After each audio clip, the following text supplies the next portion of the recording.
2018 ನಮ್ಮ ಪ್ರಾಧಿಕಾರದಿಂದನೇ ಏನೇನು ಇಲ್ಲೀಗಲ್ ಆಕ್ಯುಪೆಂಟ್ಸ್ ಏನಿದ್ರು ಸುಮಾರು ಆಲ್ಮೋಸ್ಟ್ ಒಂದು 98-99 ಒಂದು 25 ವರ್ಷದಿಂದ ಇಲ್ಲೀಗಲಾಗಿ ಆಕ್ಯುಪೈ ಮಾಡ್ಕೊಂಡಿದ್ದೆ. 98-99 ಟೈಮಲ್ಲಿ ಯಾರೋ ಇಂಜಿನಿಯರ್ ಏನೋ ಕೊಟ್ಟಿದ್ದಾರೆ, ಅದೇನೋ 11 ತಿಂಗ್ಳಿಗೆ ಬಾಡಿಗೆಗೇನೋ ಕೊಟ್ಟಿದ್ದಾರೆ. ಸೊ ಅದು ಇಲ್ಲಿ ತನಕ ಯಾರೋ ನೋಡಿರಲಿಲ್ಲ. 2018 ನಾವು ಕ್ಯಾನ್ಸಲ್ ಮಾಡಿದ್ವಿ. ಸೊ ಅದ್ರ ಮೇಲೆ ಅವರು ಚಾಲೆಂಜ್ ಮಾಡ್ಕೊಂಡು ಹೈಕೋರ್ಟ್ಗೆ ಹೋಗಿದ್ರು. ಸೊ ಹೈಕೋರ್ಟಿಂದ ಈಗ ರೀಸೆಂಟಾಗಿ 1.5 ತಿಂಗಳಿಂದ ಒಂದು ಡೈರೆಕ್ಷನ್ಸ್ ಬಂದಿದೆ.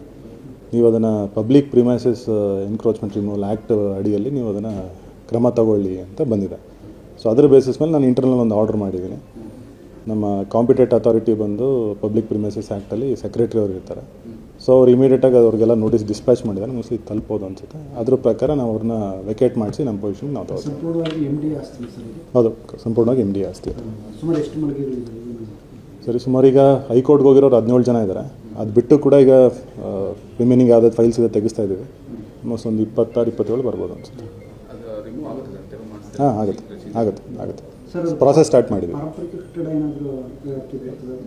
ಇಲ್ಲ, ಪಾರಂಪರಿಕ ಕಟ್ಟಡಕ್ಕೇನು ಬರಲ್ಲ. ಅದು ಕಮರ್ಷಿಯಲ್ ಬಿಲ್ಡಿಂಗ್ ಅದು. ಅಲ್ಲ, ಅದು ತದನಂತರ ನಮ್ಮ ಜನಪ್ರತಿನಿಧಿಗಳು ಏನಿದ್ದಾರೆ, ಡಿಸ್ಟ್ರಿಕ್ಟ್ ಇನ್ಚಾರ್ಜ್ ಮಿನಿಸ್ಟ್ರು, CM ಸಾಹೇಬರು, ಅವ್ರೇನು ಡೈರೆಕ್ಷನ್ಸ್ ಕೊಡ್ತಾರೋ ಅದ್ರ ಪ್ರಕಾರ ನಾವು ಅಲ್ಲಿ ಫರ್ದರ್ ಏನು ಮಾಡ್ಬೋದು ಅನ್ನೋದ್ರ ಬಗ್ಗೆ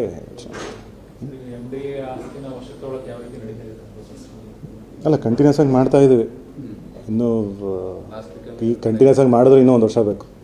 ಅಷ್ಟು ಎನ್ಕ್ರೋಚ್ಮೆಂಟ್ ಜಾಸ್ತಿ ನೀವು ಮಾಡಿಸ್ತಾ ಇದ್ದೀವಿ, ಗ್ರ್ಯಾಜುವಲ್ ಆಗಿ ಮಾಡ್ತಾ ಇದ್ದೀವಿ. ಕಾರ್ಯಕ್ರಮದ ಪ್ರಾಯೋಜಕರು ಪ್ರಿಂಟ್ ಪಾಯಿಂಟ್, ಕಿಟಲ್ ಕಾಲೇಜ್ ಹತ್ತಿರ, PB road, Dharwad.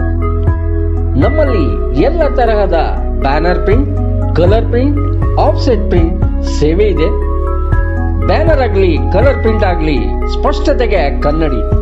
Print point, the print solution under one roof.